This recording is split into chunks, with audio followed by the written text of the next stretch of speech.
l'urgence de décrisper la situation politique à l'approche des élections. Kinshasa, le 16 mars 2018, l'Association congolaise pour l'accès à la justice, ACAJ, en sigle, est profondément préoccupée par la détérioration continue de la situation des droits de l'homme à 9 mois de la tenue des élections présidentielles, législatives nationales et provinciales prévues pour le 23 décembre 2018 par la CENI. Cette situation est caractérisée notamment par les faits suivants. 1. L'interdiction des réunions et manifestations publiques, des arrestations et des détentions arbitraires, ainsi que des poursuites judiciaires inspirées par des motivations politiques. Nous avons enregistré à ce jour 358 cas de prisonniers politiques et d'opinion. La fermeture des médias proches de l'opposition, principalement dans la ville de Lubumbashi, le dédoublement des partis politiques de l'opposition, les meurtres, cas de la mort programmée de Rossi Mukendi Chimanga, et les déplacements massifs et forcés des femmes, enfants et vieillards, fuyant l'insécurité grandissante et des exactions dans les provinces notamment de Kasaï et Ituri. Il s'ajoute à ces cas la dégradation avancée des conditions socio-économiques des Congolaises et Congolais. Petit 1. Les arrestations et les détentions arbitraires. La CAJ condamne l'arrestation de Maître Papi Mbaki, membre sympathisant du parti politique PNB, que dirige M. Salomon Idi Kalonda, un proche de Moïse Katumbi. Il a été arrêté le mercredi 14 mars par des agents de renseignement militaire communément appelés ex-DEMIA du camp Kokolo, parce qu'ils avaient trouvé dans sa voiture garée dans un garage pour réparation une banderole frappée de l'effigie de Moïse Katumbi.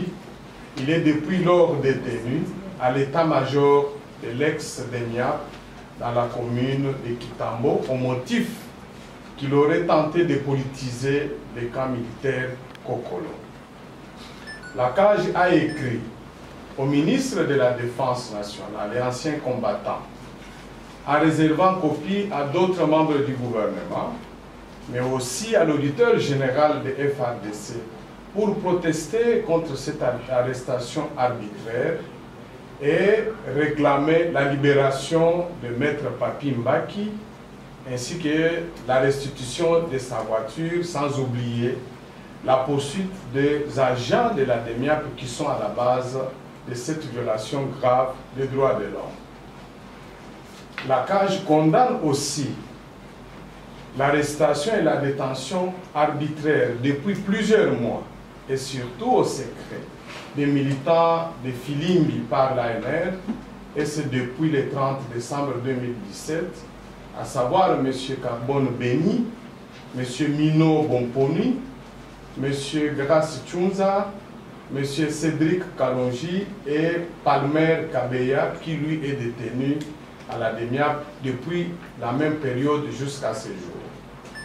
Elle condamne aussi l'arrestation et la détention jusqu'à ce jour à la prison de Munzenze, à Goma, dans la province du Nord Kivu, depuis le 21 janvier 2018 à ce jour, de certains membres de Lucha et certaines personnes qui participaient à la manifestation prévue par le CLC en date du 21 janvier 2018, notamment M. Parfait Mouani, Rachel Beni, Justin Mutabesha et Ben Kamuntu.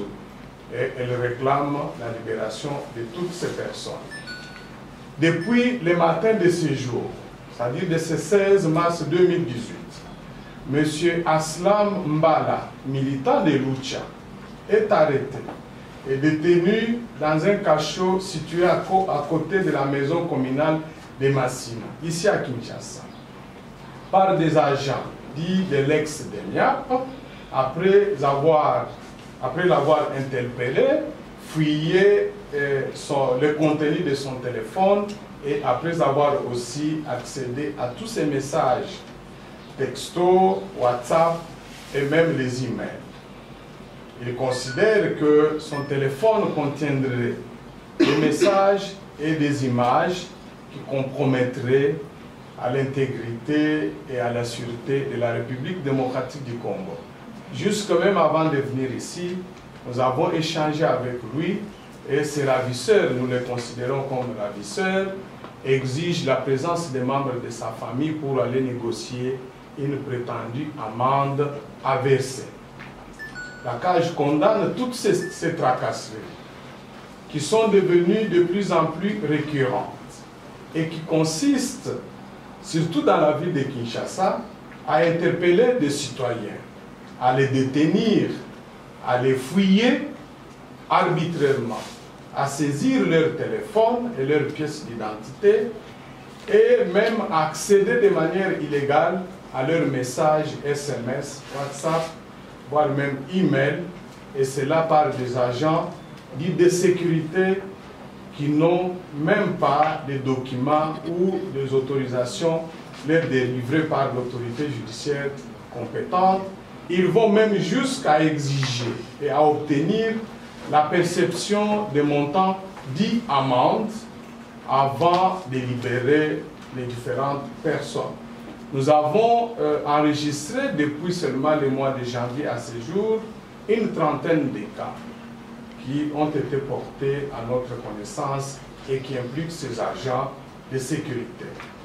La CAJ rappelle qu'au terme de l'article 54, alinéa 1er de la loi cadre numéro 013/2002 du 16 octobre 2002 sur les télécommunications en République démocratique du Congo, sont interdits comme acte inacceptable l'interception, l'écoute, l'enregistrement, la transcription et la divulgation des correspondances émises par voie de télécommunications sans l'autorisation préalable du procureur général de la République. Elle considère que tout ce qui est fait à ce jour, notamment par les agents dits de renseignement, que ce soit militaires ou civils, constitue ni autre chose que des violations graves de la confidentialité qui est décrétée et consacrée pour toutes les communications des particuliers. Rappelant les conclusions du rapport synthèse publié par la commission mixte d'enquête sur les violations des droits de l'homme en lien avec les manifestations du 31 décembre 2017 et 21 janvier 2018, du 10 mars 2018, la CAJ demande encore une fois aux responsables des services de sécurité, à savoir de l'ANR, des renseignements militaires ex-DENIAP et des services spéciaux de la police nationale congolaise, leur obligation de respecter les droits fondamentaux garantis aux citoyens, notamment ceux prévus par l'article 17 de la Constitution qui dispose que la liberté individuelle est garantie, elle est la règle, la détention l'exception. Nul ne peut être poursuivi, arrêté, détenu qu'en vertu de la loi et dans les formes qu'elle prescrit.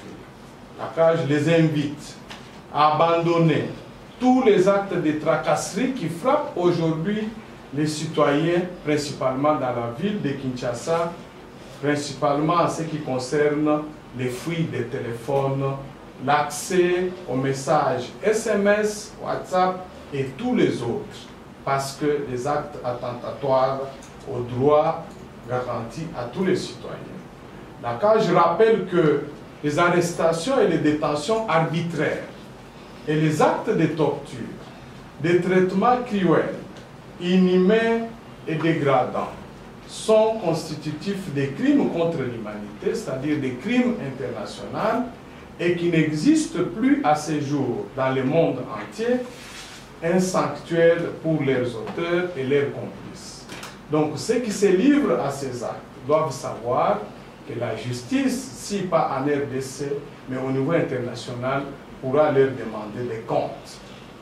Car je rappelle aussi aux autorités gouvernementales à qui elle n'a cessé d'alerter et de demander d'intervenir pour faire cesser toutes ces tracasseries, toutes les arrestations et les détentions arbitraires de plusieurs personnes, dont celle présentée si haut, que leur silence, leur inaction face à ces actes qui visent plutôt principalement les opposants, les membres des organisations de la société civile et des mouvements citoyens, bref, tous les citoyens congolais constituent des actes inacceptables qui doivent être réprimés.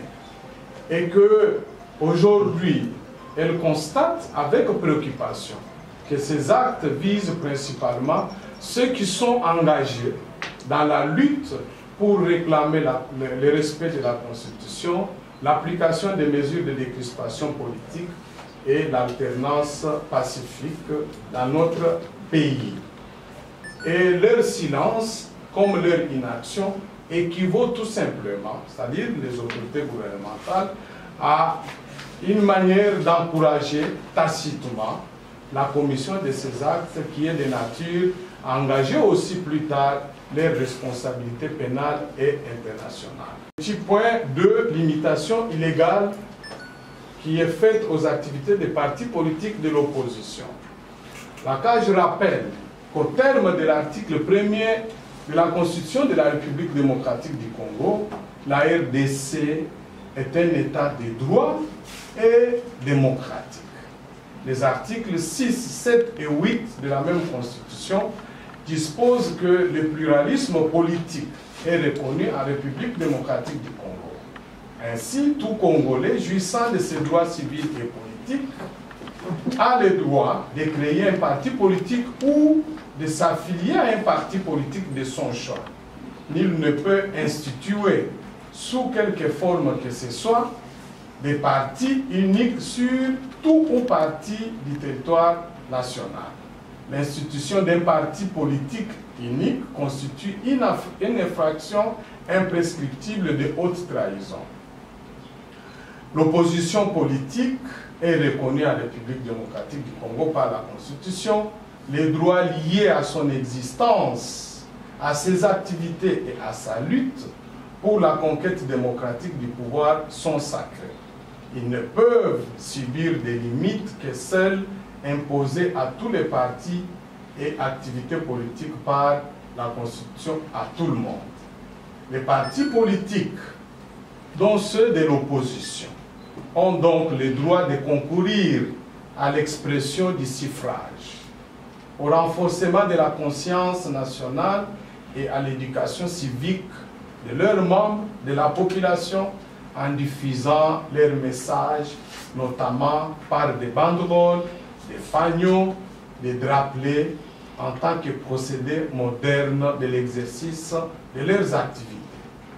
C'est pourquoi la CAJ considère que le fait d'arrêter M.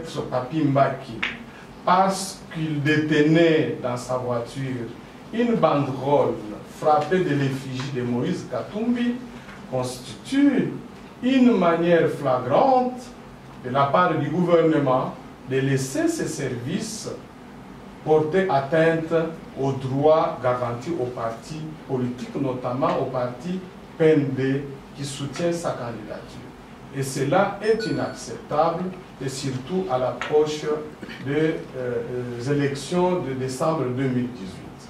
La CAJ condamne ces violations des droits de l'homme garanties aux partis politiques de l'opposition par la Constitution et demande instamment au gouvernement d'en faire cesser immédiatement et d'assurer à tous les partis politiques, principalement les dirigeants des partis de l'opposition, la liberté des mouvements et d'exercice de leurs activités visant la conquête et l'exercice du pouvoir dans le cadre du processus électoral en cours.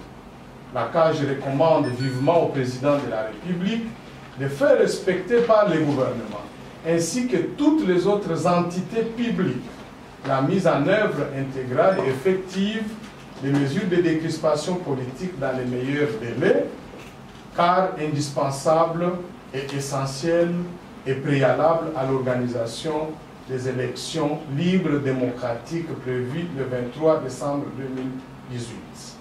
Concrètement, la CAJ demande au président de la République, Joseph Kabila, de faire libérer tous les prisonniers politiques et d'opinion tels que présentés si haut, mais à savoir concrètement M.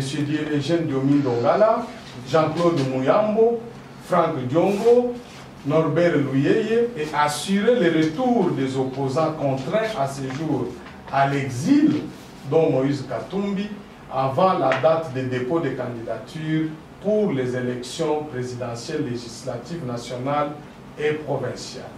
La CAJ recommande au ministre de l'Intérieur de mettre fin dans les meilleurs délais, et ce, au dédoublement des partis politiques de l'opposition qui a été délibérément et politiquement créé par ses prédécesseurs avant de transmettre à la CENI la liste définitive des partis et regroupements politiques.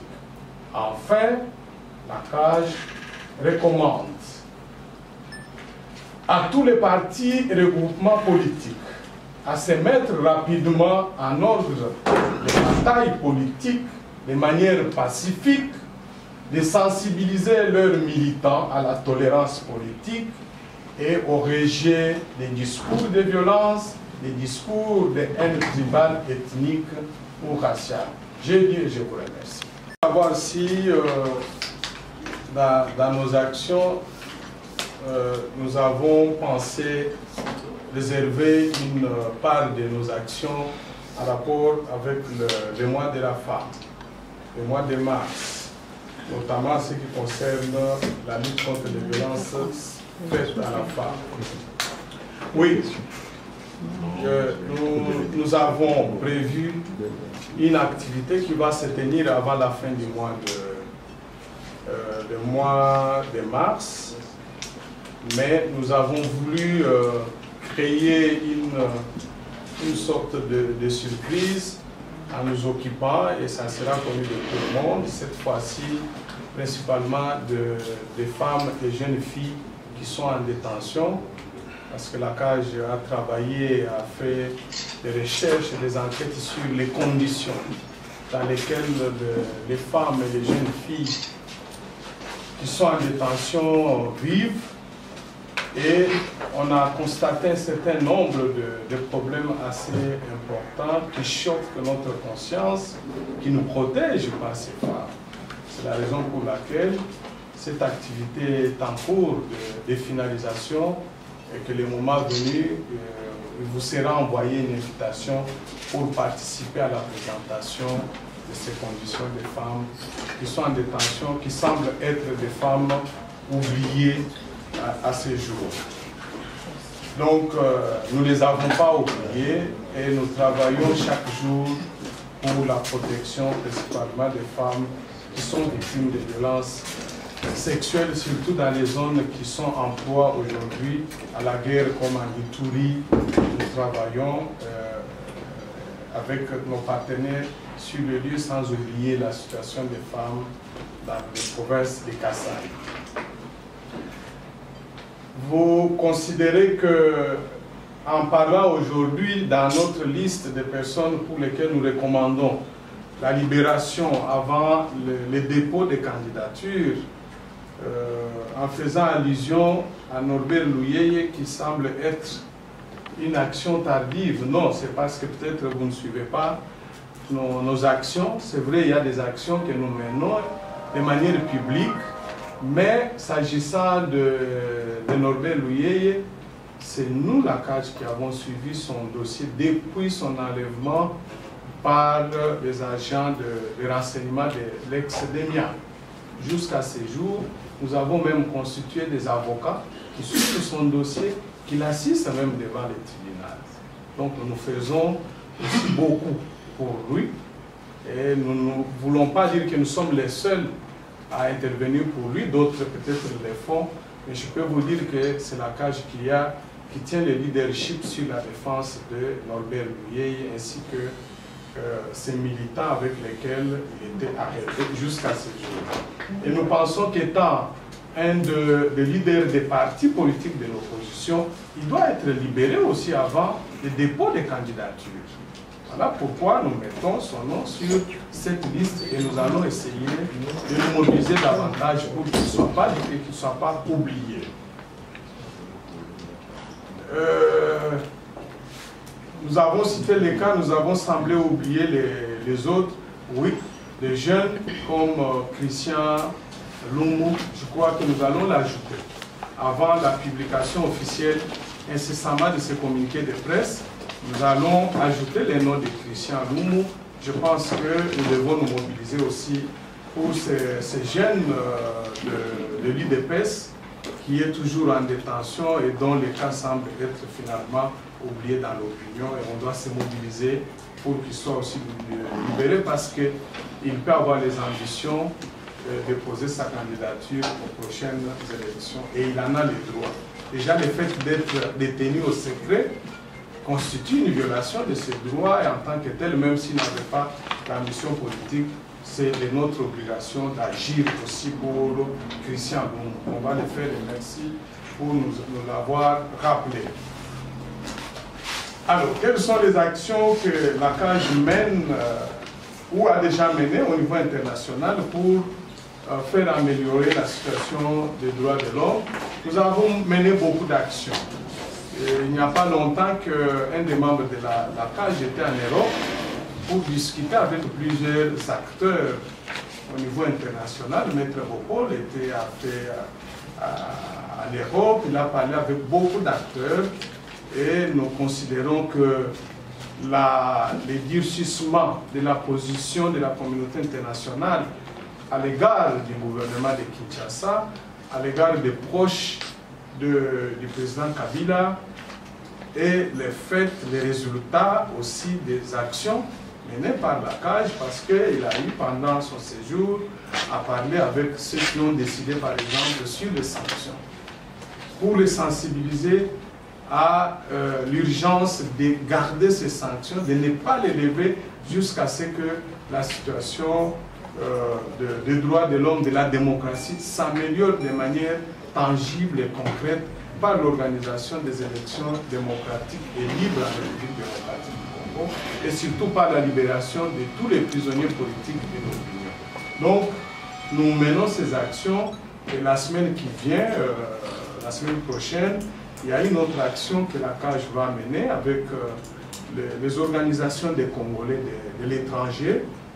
C'est une action de discussion publique avec la délégation de la République démocratique du Congo qui est allée à la session du Conseil des droits de l'homme et beaucoup d'autres acteurs internationaux vont être associés à cette discussion publique pour essayer d'accentuer des pressions sur le gouvernement congolais, sur les décideurs, à ce que cette situation s'améliore. Mais nous continuons, nous, à porter les plaidoyers pour que les sanctions contre les personnalités politiques, militaires ou autres qui sont impliquées dans cette situation, que ces sanctions soient encore maintenues jusqu'à l'amélioration complète de la situation. Et nous allons continuer avec d'autres, notamment les dépôts éventuels d'une plainte pour crimes contre l'humanité qui ont été constatés dans le cadre de l'enquête mixte de la commission mise en place par le gouvernement lui-même. Siloé demande pourquoi, qu'est-ce qui nous fait dire ou croire que la mort de Rossi n'est pas un meurtre, mais un assassinat. Mieux, nous avons appelé dans notre communiqué de presse pour que tout le monde perçoive ce que c'est une mort programmée. Quels sont les éléments? Nous en avons beaucoup. Si vous vous reportez au communiqué de presse que nous avions publié au lendemain de l'assassinat de ses compatriotes, cet activiste des mouvements citoyens, vous allez en avoir beaucoup. Mais nous avons d'autres éléments que nous ne pensons pas mettre déjà sur la place publique maintenant parce que ce sont des éléments à mettre à la disposition des autorités judiciaires pour l'enquête. Donc, nous avons beaucoup d'éléments et des témoignages, même de certains membres des services de sécurité, qui pourront à terme démontrer que Rossi a été assassiné parce qu'il s'est trouvé sur la liste des personnes à être tuées, à justifier politiquement par la mort, considérés comme des adversaires ou des ennemis du régime à cause de leurs actions. Enfin, quid du suivi des recommandations? Téléchamp a posé ça. Qu'est-ce que nous allons faire? C'est un grand challenge, donc un défi énorme. Mais nous considérons, nous, que le fait d'avoir obtenu la signature du gouvernement congolais à travers la ministre des Droits humains et le représentant du gouvernement du ministère de la Justice ainsi que de la Commission nationale des droits de l'homme accepter les conclusions telles qu'elles sont formulées aujourd'hui est une grande victoire, notamment en ce qui concerne la levée de la mesure arbitraire, anticonstitutionnelle et illégale de l'interdiction des manifestations et des réunions publiques de manière indéterminée et de manière générale. C'est une grande victoire parce que le gouvernement qui a siégé avec nous au sein de la commission a reconnu aussi d'abord le caractère illégal de cette interdiction, mais aussi l'urgence à lever cette mesure parce que considérée comme l'une des conséquences ou mieux l'une des causes des conséquences que le pays a connues avec l'organisation des marches et leur répression. Deuxième chose, c'est que le fait d'avoir constaté ensemble avec le gouvernement que les forces armées combattantes, les éléments des FARDC, principalement ceux de la garde républicaine, que leur présence à l'occasion des opérations de rétablissement de l'ordre public ou de la dispersion des manifestations s'est faite de manière illégale, en violation des lois de la République, est une grande victoire. C'est une grande victoire à la fois pour nous les ONG des droits de l'homme, sans oublier la CAGE particulièrement, parce que ça a été toujours notre combat de tous les jours, mais aussi pour les victimes qui sont décédées, des personnes blessées, et pour lesquelles beaucoup de gens ne savent pas que par l'action de la commission, nous avons aidé plusieurs personnes à enterrer les personnes décédées, les membres de leur famille décédées. Les deux familles qui ont été aidées jusqu'à l'enterrement ont pu accéder au corps qui était dans un état de putréfaction très avancé, abandonné dans une salle qui n'était même pas suffisamment protégée en termes nécessaires pour garder les dépouilles mortelles. Donc on les a aidés et c'est le gouvernement qui a pris en charge les frais des obsèques. Et une dame, une étudiante de l'ISTEM de première licence qui a une balle au niveau de la nuque entre les deux veines, ces cas ce sont des cas délicats. Il faudrait que le gouvernement prenne ses responsabilités pour les envoyer ailleurs, qu'on aille les opérer parce que les médecins locaux nous ont expliqué que l'opération de ces personnes risquerait de déboucher à leur décès. Donc il faut vraiment des hôpitaux plus spécialisés dans lesquels on peut transporter leur respiration dans une machine afin de procéder à l'extraction de ces balles. Donc nous considérons que ça a été au moins des actions salvatrices pour ces victimes. Sans oublier que les victimes qui ont enterré se sont fait soigner avec leurs propres moyens, vont être toutes remboursées. Et nous allons veiller. Et la CAGE, nous allons vraiment continuer à secouer le gouvernement pour que ces engagements qu'il a pris, notamment vis-à-vis de ses familles, des victimes, puissent être exécutés.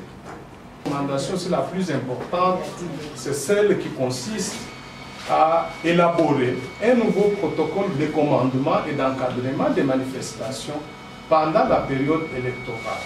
Ça fait partie des recommandations. Il faut lire suffisamment les rapports pour ceux qui ne l'ont pas encore fait, vous vous rendrez compte qu'il s'agit d'une grande victoire parce que les nouveaux protocoles visent tout simplement à écarter principalement les éléments des FARDC, de la garde républicaine, de ne responsabiliser que les éléments de la police, mais avec un encadrement qui va leur interdire d'utiliser les armes légales lorsqu'il faudrait intervenir pour rétablir l'ordre public, mais aussi davantage responsabiliser les membres des partis et regroupements politiques dans le maintien de la sécurité de toutes les marches, parce qu'il faut à la fois surveiller les policiers, mais aussi surveiller le comportement des manifestants. Parce que nous avons quand même constaté qu'il y a eu un certain nombre de débordements.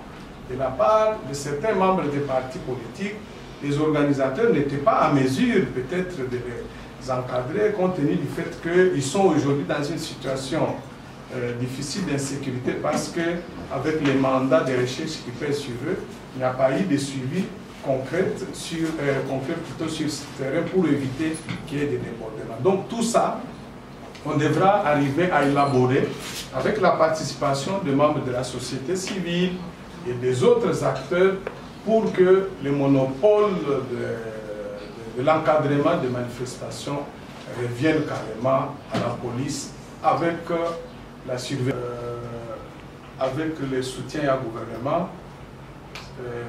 Médecin Bassali, plus ou moins 2 opérations. La première opération, c'est une opération de 8 heures. On a d'abord visage naillé et puis qu'on reconstituait l'ensemble de sa bouche parce que Baloazouaki et Kotaki à partir de l'oreille et puis emportait une partie à mâchoire. Donc Bassali en gros pendant 8 heures. Succès Zaki constaté après cette opération. Deuxième opération Zaki pour vérifier si mâchoire retrouvait leur emplacement. Et le canibien, donc il est prévu que avec Zonga na RDC dans 3 mois. Ce qui vérification il y a un médecin et conclué sur solidité. D'abord il y a mâchoire et puis l'ensemble de la partie qui touchée. Donc on peut confirmer que la situation à Dorcas, les alliés ont évolué très positivement, avec beaucoup d'encouragement. Il faut continuer à s'embêter la prendre à Dorcas parce qu'elle était vraiment partie. Voilà ce que je peux dire pour la santé de Dorcas pour le moment. Merci. Salut.